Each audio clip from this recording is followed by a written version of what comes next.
What got you through? I mean, outside of the close people that will hear for you, I mean, Natalie, what would have propelled you to keep fighting and not give up? What propelled you? Listen, there is something as will, and when you go through certain things, you ask yourself, what purpose do you serve? You know, what is your purpose in life? Where do you need to go? You know, why are you going through this season? And I think I concluded that I needed to go through this season so that I could help somebody else. Because people, there are a lot of people out there with struggles, you know, and there are a lot of people out there who don't know what to do. Unlike me, I have support. I have a phenomenal support system, right? A lot of people don't have that. And they may ask themselves, why do I even need to try? Yeah. Why do I need to survive? Because you have a purpose to serve. And my purpose may just be so that we could be here doing this. So that somebody who is out there who is struggling may say, you know what? There is hope yet. Because I'm still alive. Do you know how many people have died for the year? And I'm not just talking about murders, because if it's just murders, you're talking about 400 plus at this point.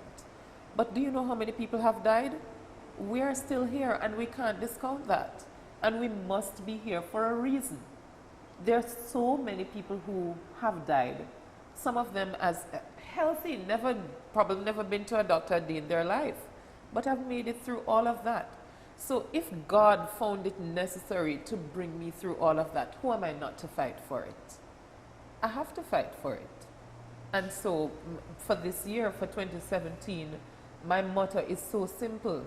I'm not at the point anymore where I'm obsessed with making money. I've given up that. I'm not at the point where I need a mansion. I've given up on that too. And it doesn't mean that I'm not ambitious and I don't want these things. But these things no longer drive me. And they used to when I was younger. I was about making the money. I made money. I made money. By the time I was 25, I'd bought my house, I'd bought my car, I was looking at land. I'd done it all and I was so young. You know? But obviously, that did not stop me from getting sick. It did not stop me from questioning my existence. And it did not stop me from being in a place of complete vulnerability. So then at that point you have to realize that these are not the things that are so critical to your being.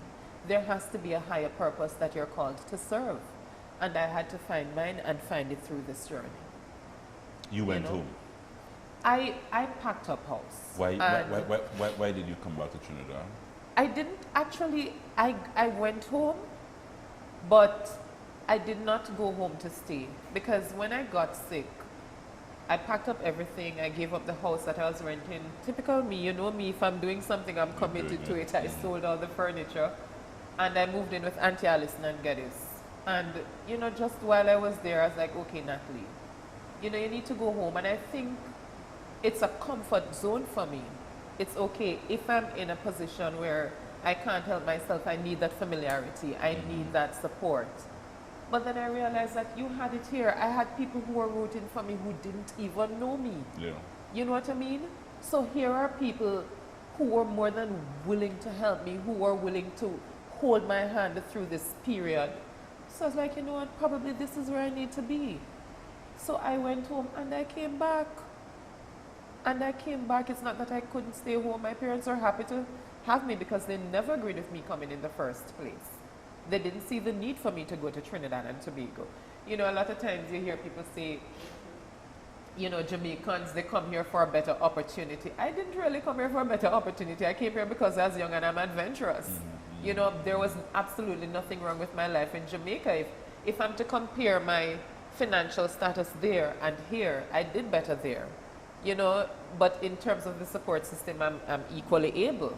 You know, even though I don't have biological family ties there, but in terms of that, so. But at this point, I think I needed to be here. I really do. I don't think I've ever cried on Cup of Joe, Natalie. No, I don't think you.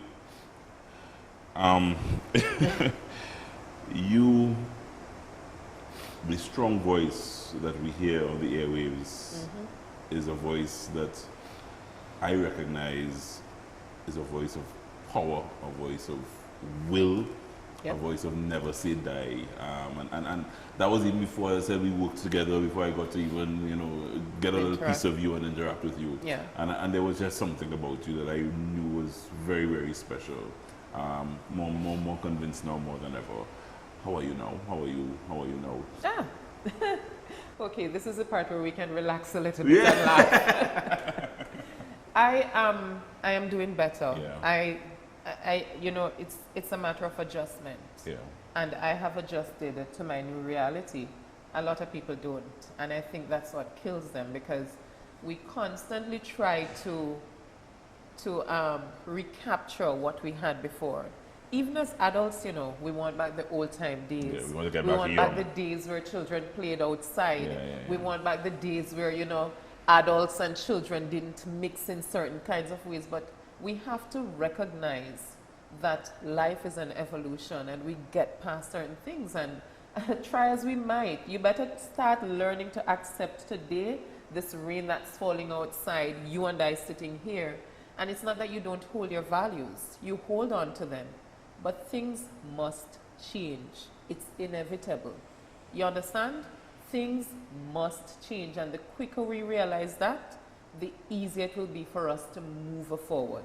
So I am moving forward because I recognize that going to John Hayes Memorial Kidney Foundation 3 times a week is my new reality. So I can sit and be sucky about it, or I can suck it up. I'm sucking it up, you know, and just accepting that there's still life, you know? There's still life, and once I have life, get up and go. So I start exercising again. I can't tell you the first day I went what that felt like, which was about 6 weeks ago. And it took me 3 years to get here, you know, Joel.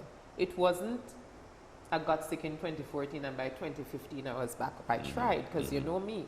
I started doing the masters, next thing I was back in the hospital. You were still studying? I started studying after I got sick. Because when you're talking about, you know, I have to try. I don't believe in limiting myself. And so, you know, 2014, to me, this was 2015. I was feeling a little bit better. Everybody thought I wasn't ready except me. So I signed up. I went on campus. And then by February last year, I was having seizures uncontrollably.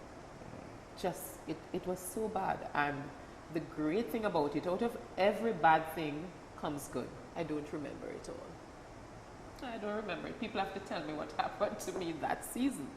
You know, I was so sick, but God blessed me that I can't remember. And I'm fine. I'm fine with not remembering, you know, those 5 terrible days, you know. And for whatever reason, again, He brought me out of it. So if every time you fall down, God is able to do so and say, Natalee, get up. Who am I, even if I can't walk, who am I not to say, you know what, Natalee, it's okay to try. Get up. It's not, it might be hard, but it's achievable. So I got up. And look at you with makeup on and eyebrows and things. I know I have eyebrows. This is makeup, people. This is not me. I was telling her I was so happy for it, because normally I don't do very well with these things. All kind of selfie was taken before. I had to. I'm feeling good. I'm feeling good. It's a great day. It's a great day to be alive. You know, so I'm just freaking happy, regardless of the challenges. Natalee Legore, I'm happy. thank you for sharing your story this morning. Not a problem. I know you would have inspired so many out there with this story this morning. And I think sometimes we ask why. Yeah. And when we ask why, we need to keep having faith, because there is a reason. Yes. Yeah, there is a reason. Yep. And you know what? Don't discount faith. You know, it says faith is for things hoped for but not yet seen. Yeah. So you have to just believe and just keep, as I said, my motto for 2017, just get up and go. And write a good calypso next year, please. Sit down. Write a good calypso. And my calypso was good, eh? Write a good calypso next year. Listen. And don't come and sing dub and reggae for the people in the calypso competition, please. Don't forget, Joe, I won in 2014. Yes. And right after I won is when I got sick. I remember walking off that stage and just going around the back and be like, oh God, pain. Tired as so. But on that stage, you'd have never known. Natalee Legore, ladies and gentlemen, thank you very much for dropping by this morning. Thank you. It's we a take pleasure. a short break before Natalee and I break down again. So we take a short break and we're coming back to wrap Serenade Sundays. A cup of inspiration this morning from the lady of I95.5, Natalee Legore.